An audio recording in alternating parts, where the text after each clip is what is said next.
7 India, सच दिखाने की हिम्मत।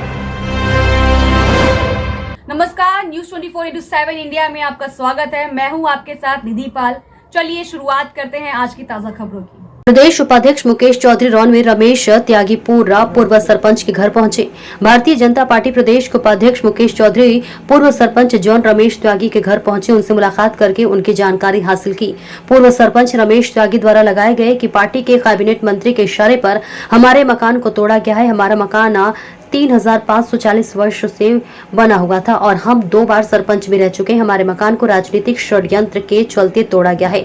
मुकेश चौधरी ने कहा कि पूर्व सरपंच रमेश त्यागी भारतीय जनता पार्टी के 30 से 35 वर्षों से पार्टी के लिए काम कर रहे हैं और आज भी पार्टी के शक्ति केंद्र प्रभारी हैं। इस तरीके के तीर्थ करने वाले लोग और अधिकारियों को नहीं बख्शा जाएगा। कांग्रेस के राजनीतिक लोग तहसील, नगर परिषद, अन्य जगहों पर बैठे हैं, उनका ही हाथ है। कांग्रेस पार्टी के लोग भारतीय जनता पार्टी को बदनाम करना चाहते हैं और इन विषय पर मुख्यमंत्री एवं संगठन में चर्चा करेंगे। उनको अवगत कराया गया जिस तरीके से राजनीतिक षड्यंत्रकार रमेश त्यागी के मकान को तोड़ा गया है, उन लोगों पर सशक्त से सख्त कार्रवाई करने की कोशिश करेंगे। त्यागी जी को हर संभव मदद करेंगे और कहा कि किसी भी चिन्हित कर उनको जो है नुकसान पहुंचाना, अपमानित करना, ये कहीं ना कहीं पार्टी और सरकार को बदनाम करने की कोशिश की जा रही है। विजय शर्मा की देखिए खास रिपोर्ट। का मकान जो धराशायी किया गया है वो क्या वजह रही, किन वजह की वजह से, क्या राजनीतिक षड्यंत्र किसने रचा है? ये भाजपा के मंत्री हैं राकेश शुक्ला, उनके द्वारा किया गया सब काम। ये उन्हीं के सह पे ये मकान गिराया, उनके सह पे गिराया गया सीधा। बीजेपी प्रदेश उपाध्यक्ष जी आए हैं, उन्होंने आपके साथ लेक्चर किया, क्या कहा है उन्होंने? उपाध्यक्ष जी ने कहा है कि गलत हुआ है, कहीं कोई इसमें लगता है कि कांग्रेसी लोगों की कोई सह हो सकती है। उन्हें भाजपा का कोई उसमें वो नहीं माना कि भाजपा का कहीं दोष है। आप बीजेपी के नेता होने के बाद आपके साथ ये इतना बड़ा आपका मकान पूरा धराशायी किया? हाँ, कहीं कोई किसी को लग रहा होगा ऐसा कुछ। मैं तो आज भी बीजेपी में हूँ और कल भी था। आक्रमण में था? नहीं, मेरा मतदान में कहीं भी नहीं है। आज नाप तोल हो जाए, कहीं भी हो जाए, जरा भी नहीं है। जबरदस्ती थोड़ा गया, मुझे सामान निकालने का भी मौका नहीं दिया गया। सब जगह नियम होता है, नोटिस देने का टाइम देते हैं, 7 दिन का निकालो। नोटिस एक दिया, 24 घंटे में खाली करो, और उसने नोटिस के इनने कार्रवाई की और ये लौट गए, नाप के चले गए, कहीं कोई अतिक्रमण नहीं आए। और बाकी बाद में दोबारा हमला हुआ इनमें 17 तारीख को इनने फिर निशान लगाए और ऐलान करवाया 17 को 18 को कि सड़क से 8 मीटर हमको यात्रा पत्र चाहिए। तो निशान की जद में अपन नहीं आ रहे थे, तो अपन इनने कहा 19 को तोड़ेंगे हम। तो 19 को ये तोड़ने आए सीधे, तो इनने गाड़ी यात्रा बंद कर दी मंदिर के पास में, यात्रा रास्ता बंद करके, और सीधा हमारा तोड़ दिया। किसी का कहीं कुछ नहीं किया। आपका सामान नहीं, बिल्कुल मौका नहीं दिया निकालने का। सब हमारी निशान के हम बाहर थे, इसलिए हम सामान नहीं निकाला और फिर नहीं निकालने दिया। हमको पकड़ के थाने में बंद कर दिया। हाँ, हमको पकड़ के थाने में बैठा दिया और उसके बाद में 20 लोग नामजद और 10 लोग अज्ञात में मुकदमा कर दिया गया है। अच्छा, आप पे जो FIR की गई है वो किन धाराओं में की गई और क्या वजह रही?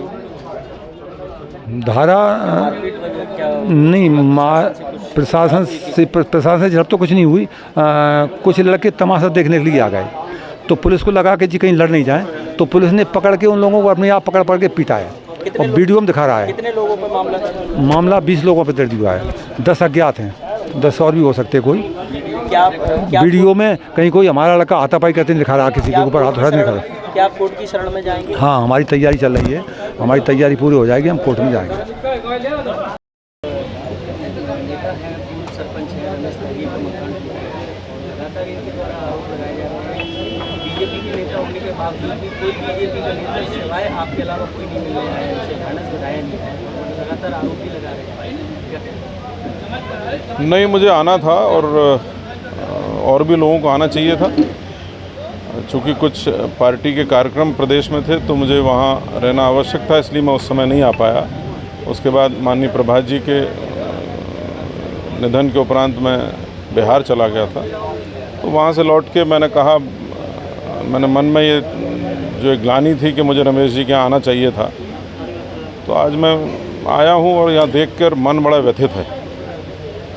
और ये कहीं ना कहीं प्रशासन में कांग्रेस के जो एजेंट बैठे हैं उनके द्वारा भारतीय जनता पार्टी की सरकार को बदनाम करने के उद्देश्य से ये कार्य किया गया है। क्योंकि जो मेरी बातचीत हुई सभी से कि ना तो कोई सीमांकन हुआ और ना ही संपूर्ण रौन में कोई इस तरह की कार्रवाई अतिक्रमण के खिलाफ हुई। सिर्फ एक रमेश त्यागी जी को, जो हमारे पार्टी के शक्ति केंद्र के प्रभारी भी हैं और वर्षों से, विगत 30-35 वर्षों से भारतीय जनता पार्टी के जो साथ हैं, उनको चिन्हित कर परेशान करने के उद्देश्य से या हानि पहुंचाने के उद्देश्य से उनके खिलाफ ये अवैधानिक कार्रवाई की गई। बीजेपी की शक्ति केंद्र प्रभारी के ऊपर ऐसा क्या, मतलब क्या वजह रही होगी? कांग्रेस हमलावर भी है, पूर्व नेता प्रतिपक्ष डॉक्टर गोविंद सिंह भी अभी आए थे, उन्होंने भी मतलब आरोप लगाए कि बीजेपी की सह। मैंने कहा ना कि नपती लहार में चल रही थी, तोड़ाई रौन में हुई। उस बात से ध्यान हटाने के लिए प्रशासन में बैठे कांग्रेस के एजेंट, चाहे वो नगर पंचायत में बैठे हों, चाहे तहसील में बैठे हों, चाहे एसडीएम के यहाँ बैठे हों, इस तरह के एजेंटों ने कहीं ना कहीं कांग्रेस के कहने पर या कांग्रेस के साथ षड्यंत्र करके ये कार्रवाई कराई। बीजेपी का एक मिशन है, एक वृक्ष माँ के नाम, लेकिन यहाँ देखने वाली बात है कि प्रशासन की जेसीबी से रमेश त्यागी के घर पे हरे भरे बड़े वृक्षों को भी तोड़ दिया गया। ये बात कहीं ना कहीं माननीय मुख्यमंत्री जी के संज्ञान में लाई जाएगी, माननीय प्रदेश अध्यक्ष जी और पार्टी संगठन के संज्ञान में ये बात भी लाई जाएगी कि जो अभियान माननीय प्रधानमंत्री जी चला रहे हैं, जो माननीय प्रधानमंत्री जी के आह्वान पर संपूर्ण पार्टी, संपूर्ण राष्ट्र जो अभियान चला रहा है कि एक पेड़ माँ के नाम, और यहाँ माँ के नाम के पेड़ काटे जा रहे हैं, तोड़े जा रहे हैं प्रशासन के द्वारा, तो ये निंदनीय है और घोर अपराध है। और कहीं ना कहीं प्रयास किया जाएगा कि इस तरह के अपराध करने वाले अपराधियों को कुछ न कुछ प्रशासनिक तौर से सज़ा मिले। गलियारों में चर्चा हो रही है, चौधरी जी के समर्थन थे इसलिए उनका मकान तोड़ा गया। भारतीय जनता पार्टी का प्रत्येक कार्यकर्ता का मैं समर्थक हूं और मेरी ये चिंता रहती है कि भारतीय जनता पार्टी के प्रत्येक कार्यकर्ता की मैं चिंता करूं, उसके सुख दुख में उसके साथ रहूं और जो भी हित हो सके भारतीय जनता पार्टी के किसी भी कार्यकर्ता का, वो करने की मेरी कोशिश रहती है। उन्हीं के लोगों को टारगेट किया जा रहा है, ऐसा मानना है लोगों का। किसके लोगों को? चौधरी जी के समर्थकों को। चौधरी मतलब? मुकेश चौधरी जी के। अच्छा, मेरे देखिए, संपूर्ण पार्टी का मैं समर्थक हूं और संपूर्ण पार्टी कार्यकर्ताओं का मैं समर्थक, मैं खुद सबका समर्थक हूं, चाहे वो मेरी पार्टी के नेता हों, चाहे सांसद हों, विधायक हों, मैं उन सबका समर्थक हूं। तो प्रत्येक पार्टी के कार्यकर्ता का भी समर्थक हूं मैं। रौन में देखने को मिला है कि जो भी मुकेश चौधरी जी के समर्थक थे उन्हीं के मकानों पर हमला किया गया। कहीं ऐसा तो नहीं है, ये आपके विधायक प्रतिनिधि भी रहे हैं, तो क्या स्थानीय विधायक ने ये नहीं, अकेले हमारे नहीं रहे, माननीय ओपीएस जी जो पूर्व मंत्री हैं, शायद उनके भी, अच्छा रसाल सिंह, माननीय रसाल सिंह जी के प्रतिनिधि रहे, वो भी भारतीय जनता पार्टी के ही विधायक थे और उनके प्रतिनिधि रहे।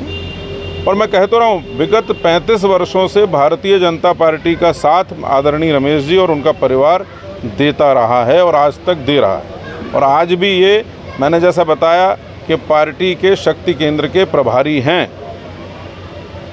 तो कहीं ना कहीं है, जो भी षड्यंत्र होगा उसका भी पर्दाफाश होगा। अभी आपकी गृह साहब से बात हुई थी, क्या कार्रवाई आगे की?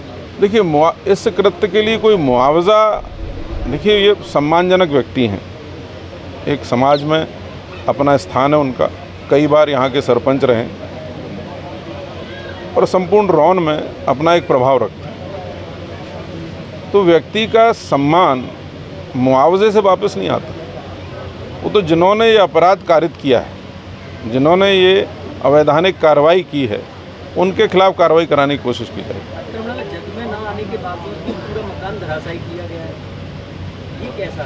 सरकार आपकी है। इन्हीं बातों की चर्चा की जाएगी माननीय मुख्यमंत्री जी से, माननीय संगठन महामंत्री, माननीय प्रदेश अध्यक्ष जी से, और जो भी हमारे संगठन के प्रभारी हैं, सबसे इसी बात पर चर्चा की जाएगी कि अतिक्रमण में ना होने के बावजूद तोड़ना कहीं ना कहीं षड्यंत्र दर्शाता है। ऐलान होने के बाद में सर, इनका मकान तोड़ने के बाद में कहीं भी रोड में अतिक्रमण हटाया नहीं जा रहा, देखने को नहीं मिल रहा है। नहीं, इनके मकान के तोड़ने, ये मैंने शुरू में ही कहा कि ये तो पिक एंड चूज़ हुआ कि किसी को चिन्हित कर कर अपमानित करना और नुकसान पहुंचाना, ये कहीं ना कहीं पार्टी को और सरकार को बदनाम करने की कार्रवाई है। कि पार्टी और सरकार को कैसे बदनाम करें, ये वो कार्रवाई है।